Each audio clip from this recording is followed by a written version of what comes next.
A man is running through a factory entrance. Behind him, a black bear is closing the distance. Security cameras capture the moment. Workers scatter. Emergency calls begin flooding in. And before the morning is over, 4 people across a residential district in Fukushima, Japan, will be injured by the same animal.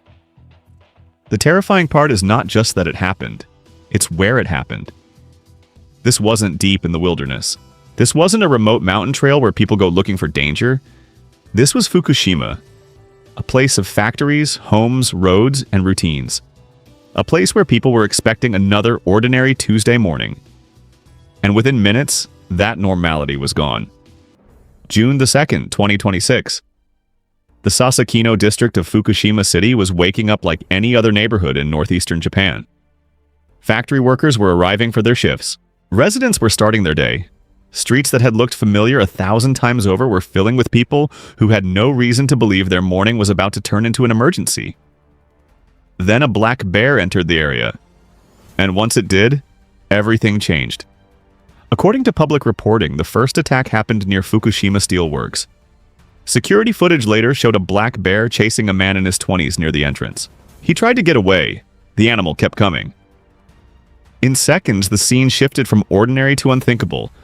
A workplace entrance, a worker trying to escape, a wild bear where no one expected one to be. The kind of thing people assume happens somewhere else, but not here. Not in a district where people live and work, where the line between city life and the natural world usually feels clear enough to trust. That morning, it didn't. The bear caught up to the employee and injured him. And for a brief moment, that might have seemed like the end of it. A single terrifying encounter, a horrible surprise. A one-time emergency that would end with sirens, reports, and shock. But it didn't end there. The bear kept moving. And that is what turned this story from frightening into something far more alarming. Somewhere inside the factory grounds, another victim was injured. A man in his 60s. Now this was no longer one encounter in one spot. Now there was a moving threat inside a populated area with people still nearby, and no clear sense of where it would appear next. That kind of uncertainty changes everything. Because when you know where the danger is, you can prepare for it. But when you don't know where it is, every step becomes a question. Every hallway feels different. Every doorway feels exposed. Every open space feels wrong. And in Fukushima that morning, the uncertainty only grew. A third victim was later injured near another company in the area. Another man in his 60s. The bear was still moving, still crossing spaces that had nothing to do with a mountain forest and everything to do with ordinary daily life. Then it happened again. A fourth victim, an elderly woman in her 80s who lived in the neighborhood, was also attacked. 4 victims. 4 separate injuries, 1 bear. And for a stretch of time, nobody could say for certain where it would go next. That is one of the most frightening parts of the entire incident. Not just that a bear attacked people, it's that the animal did not stay in one place. It moved. It crossed spaces. It went from a factory entrance to factory grounds to nearby areas where residents were still living, what had started as a normal morning. People weren't entering the bear's world. The bear was entering theirs. And that reversal is what makes the story so disturbing. In a place like Fukushima, people expect certain risks. Traffic, weather, work accidents. The usual things that come with an ordinary day. What they do not expect is a large wild animal forcing its way into the middle of that routine and turning familiar streets into a search zone.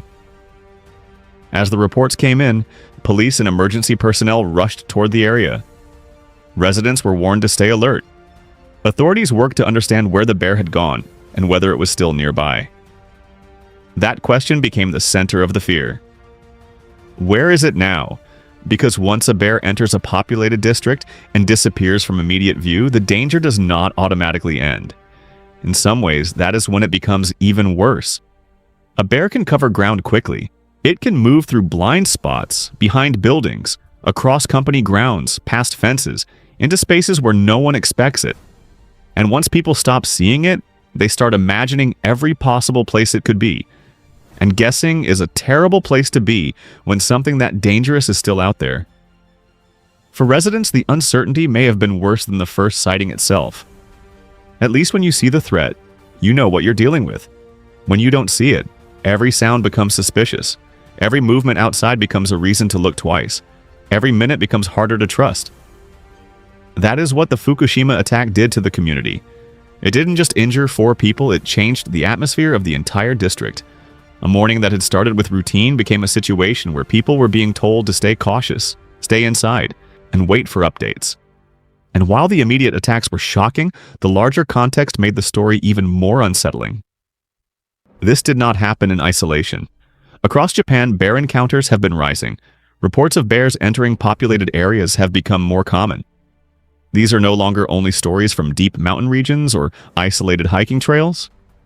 They are happening closer to homes, closer to businesses, closer to schools, closer to neighborhoods that once felt comfortably separated from wildlife. That is why this incident hits so hard, because it sits inside a larger national fear.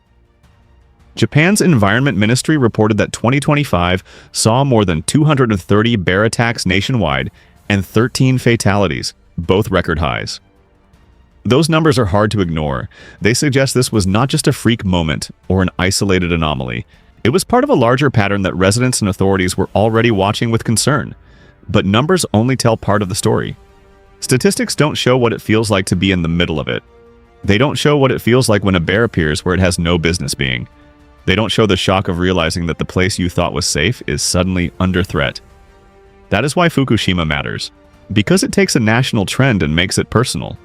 A factory entrance, a normal workday, a worker running for safety, another person injured, then another, then another, then an elderly woman in the neighborhood. By the time the morning was over, 4 people had been hurt, and an entire district had been forced to see its own streets differently. And for a period after the attacks, the bear itself remained the center of the fear. Authorities believed it may have stayed within the grounds of a nearby company. Police established a perimeter. Schools took precautions. Residents were urged to avoid unnecessary outings while the situation was being monitored. That kind of response tells you everything you need to know. This was not treated as a simple wildlife sighting. This was a community-wide emergency. Because once a bear enters a place built around human routine, every rule changes. School schedules change, work patterns change, walking outside changes. Even a glance through the window changes because now the question is not whether something might happen. The question is whether it is still out there. And in the hours after the attack, that uncertainty hung over everything. That is what makes this story so disturbing.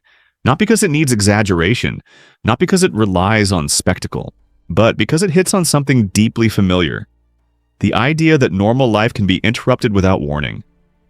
People wake up expecting the usual. They go to work expecting the usual. They move through their neighborhood expecting the usual.